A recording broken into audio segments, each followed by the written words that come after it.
আমাদের প্রধান যেই লক্ষ্য সেটা হচ্ছে রাকসুর কাঠামো সংস্কার এবং সেখানে শিক্ষার্থীদের ক্ষমতা বৃদ্ধি করা। এর পাশাপাশি শিক্ষার্থীদের দৈনন্দিন যেসব সমস্যা আছে, যেমন শিক্ষার্থীদের খাবারের সমস্যা, আবাসনের সমস্যা। আমরা জানি যে শিক্ষার্থীদের জন্য যে মেডিকেল সেন্টারটা আছে সেটার অত্যন্ত দুরবস্থা।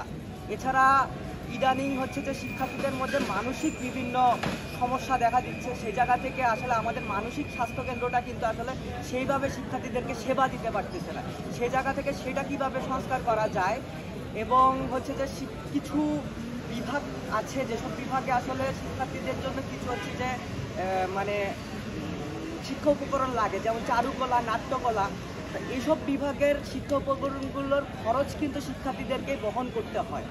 তো এই খরচটা যাতে প্রশাসন বহন করে এটা নিয়েও আমরা হচ্ছে যে এই ব্যাপারটা আমরা ইশতেহারে রেখেছি। সর্বোপরি আমরা যেই ব্যাপারটাতে গুরুত্ব দিয়েছি সেটা হচ্ছে যে শিক্ষার আর্থিক দায়িত্বটা বিশ্ববিদ্যালয় নিবে।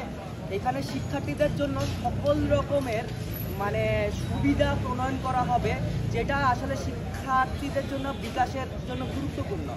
যেমন একজন শিক্ষার্থী যদি তাকে যদি হচ্ছে যে খাবারের যোগানের জন্য তার যদি আর্থিক অসচ্ছলতা থাকে, সেই জায়গা থেকে তাহলে যদি খাবারের যোগানের জন্য বাড়তি 2-3টা টিউশন করতে হয়, সেই জায়গা থেকে কিন্তু সে কিন্তু হচ্ছে যে শিক্ষা অর্জনে কিছুটা হলেও পিছিয়ে পড়বে, একটা মানসিক চাপের মধ্যে পড়ে যাবে। সেই জায়গা থেকে তার যে প্রশ্ন তার সাথে ওটা যদি আমি জাস্ট করি বলি, রাতুলের আলাপ সেটা আমি অ্যাড করি।